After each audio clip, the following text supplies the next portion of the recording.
You've been playing with the idea of purchasing a new home. Follow these helpful tips. First, why are you buying a new home? Why do you want to move? So there could be several factors. Maybe you want to move because your home is too big. You had some children that maybe went off to college, and so now it's just maybe you, or maybe you and someone else, and y'all just need to downsize. Or maybe you're getting older and it's just too much to take care of. Or maybe it's the opposite. Maybe you are someone, y'all are starting a new family and y'all need a bigger home to expand in.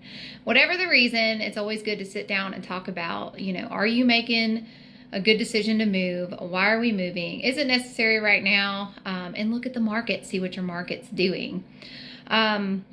Next, after you figure out, yep, we need to move, it's happening, you want to go ahead and pull your credit report. Pull your credit report, review it, see where you stand. Ideally, you want to be at 700 or above.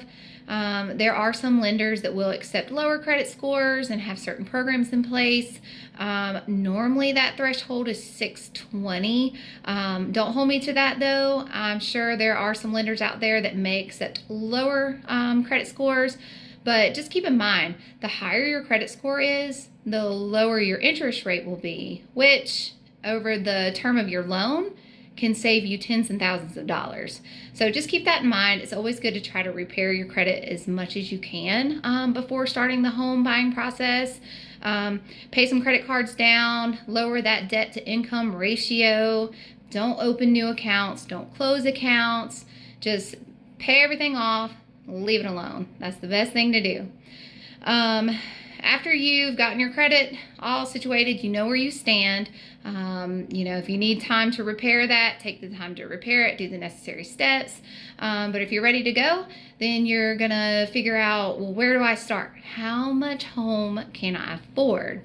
You really need to do some budgeting, sit down, crunch numbers, what is coming out of your pocket every month.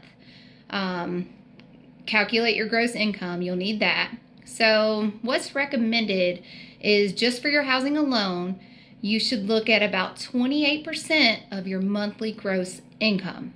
Now, with your housing plus all your other debt, like credit cards, car payment, you're looking at 36% of your monthly gross income. So keep those numbers in mind, crunch what you have, and see what's a good starting point for you. After you've done that, you're ready to go home shopping. Well, not quite yet. So now you need to hunt down a lender. You need to talk to, I recommend 2 to 3 lenders, because a lot of times they all offer different programs or different interest rates.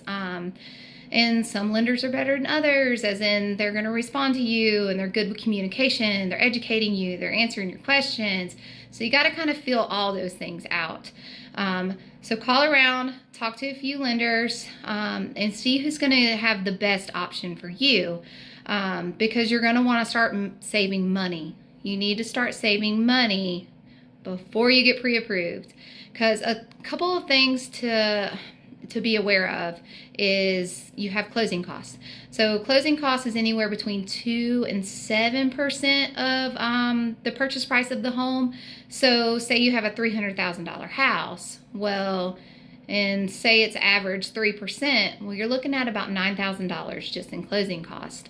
Another thing is your down payment. A lot like to say save 20%. Well, if you got a $300,000 house that you're looking at, that's 60 grand. That's a lot of money. If you don't have equity from another home that you're selling, that's a lot of money for anyone to come up with. And sometimes it seems impossible. But that's why you want to talk to your lenders and see what programs they have in place, because some lenders have programs that offer you 0% down payment, maybe anywhere between 5 and 10% down payment. Of course, you got to meet certain criteria, certain qualifications. Everybody is unique with their finances and their credit report and their history and their job, income, all those numbers and things come into play, but that is something you would discuss with your lender to see what your options are. So definitely save money. And then you also want to think about some moving expenses. So, you know, you may need to, if you're selling your home, you need to think about some cleaning supplies. You got to clean the carpets before you leave. And then packing supplies. You may have to hire some movers. Maybe it's just you by yourself, which you can't carry a couch by yourself. So you may have to hire some movers, or bare minimum, you probably at least got to get a rental truck to get your things to your new home. So those are some costs and some things that you need to think about saving for. Then get your pre-approval, of course. Talk to your lenders and get pre-approved if they're needing some information like W-2s or paycheck stubs. You know, make sure you submit those things that they're requesting as soon as possible. The longer it takes you to submit it, the more delay that you have waiting on that pre-approval. Also, one thing to keep in mind, not only do you have to keep your credit in check, don't make any career changes either. You know, a lot of times lenders are looking for you to have that consistent employment wherever you're at for 2 years plus. So minimum, usually 2 years. So try not to make any changes. That's the one thing when buying a house. You don't want to make any financial changes and no career changes. Just keep everything as is. After that, you're pretty much ready to go out, find you a good agent, a good realtor. Best word of advice to find a realtor is ask around, ask your family, ask your friends. If they had somebody that they really loved, or somebody they say, oh, stay away from that one, you know, it's really, word of mouth goes a long way.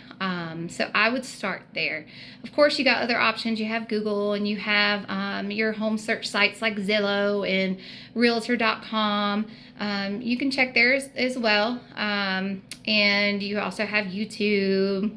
It's probably where you're seeing this video. So just do your homework. Talk to the realtor. You know, make sure they're asking you questions, they're answering your questions. They should be asking tons of questions when you first talk, like, well, what's the location you want to be in, and what's the price point? What is one thing you just do not want in a new home? You know, or what's some things that you absolutely must have? They should be asking you all kinds of questions to kind of get to know you. They'll probably ask you, do you have kids? Are you concerned about the school zones? How far do you work? You know, are you concerned about your commute to work, traffic that you're going to hit? All kinds of questions. So feel free to talk to a couple of realtors, see if they're a good fit for you, because when you get your realtor, you guys are going to be home shopping together.